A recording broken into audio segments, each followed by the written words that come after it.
निकाह की पहली रात उसे कहा गया कि तू अपने घर लाया है दुल्हन को, तो सबसे पहले उसके ही दुपट्टे को तू मुसल्ला बना और उस पर सजदा कर। ये हुक्म है। औरत की इज्जत ना होती तो हम मुसल्ला बनाते उसके दुपट्टे को। पहली रात कहा गया है। यह और बात है कि मालूमात नहीं है नौजवानों को कि शादी के बाद पहली रात, ये भी सीखने की जरूरत है। उलमा से तमाम चीजें पूछ लेना चाहिए जिसकी शादी हो रही है। दुल्हन आ रही है तो हम उसकी इज्जत ही के लिए तो ये तमाम काम कर रहे हैं। और उसके बाद हुक्म ये दिया गया कि सबसे पहले उसके साथ बातचीत की शुरुआत करने से पहले उसकी पेशानी पर हाथ रखकर अल्लाह की बारगाह में ये कहो, ऐ अल्लाह, इसके अंदर जितनी तूने अच्छाइयां रखी हैं वो सब अच्छाइयां मुझे अता कर दे, और जितनी इसके अंदर बुराइयां हैं उन तमाम बुराइयों से मुझे तू बचा दे। यहां से तू शुरुआत कर।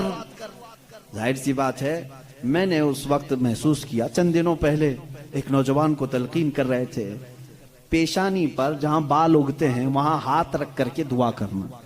तो उसने पूछा कि हजरत दुआ तो ऐसी ही कर सकते हैं, पेशानी पर क्या? मैं भी चौंक गया। इसको मैं बताऊं, मेरे एक उस्ताद से मैंने पूछा क्या ऐसा है कि अपनी दुल्हन की पेशानी पर हाथ रख करके इस तरह दुआ करना चाहिए? उन्होंने कहा हाँ है। दुआ तो कैसे भी करें, हाथ ना रखें और हाथ छोड़ें, हाथ उठाएं, सब दुआ अल्लाह सुनता है, लेकिन इसलिए पेशानी पर रख करके दुआ करने के लिए कहा गया कि वो आज अपने वालिदैन को छोड़ करके आई है, उसके वसीले से अल्लाह जल्दी दुआ कबूल करेगा। उसका दिल मगमूम है, वो गमगीन है, और गमज़दा लोगों के साथ मेरा मौला है।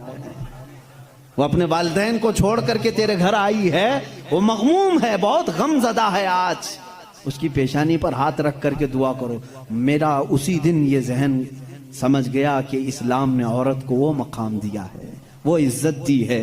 हमने उसको अपने जिस्मों को सुकून पहुंचाने वाला आला नहीं समझा, मशीन नहीं समझा, बल्कि हकीकी मुस्लिम वो है जो अपनी औरत की इज्जत भी करे, एहतराम भी करे। अल्लाह के रसूल सल्लल्लाहु तआला अलैहि वसल्लम ने जो फरामीन दिए हैं, अजीज़ान गिरामी वक़ात, ये निकाह के इस सिस्टम को भी मैं आपको बताऊं। कुछ तो वो हैं जो ये इस्लाम के खिलाफ भौंक रहे हैं कि औरतों के ऊपर जोर जबरदस्ती होती है इस्लाम में, और दूसरों की क्या बात करूं, हमारे हिंदुस्तान पर बैठा हुआ मैं क्या बताऊं, ये भी बड़ी औरतों की,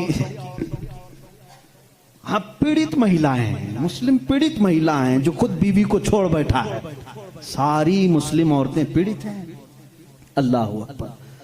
वो खुद अपनी बीवी को देखने नहीं जा सका, जिंदगी खत्म होने आ गई, बाल सफेद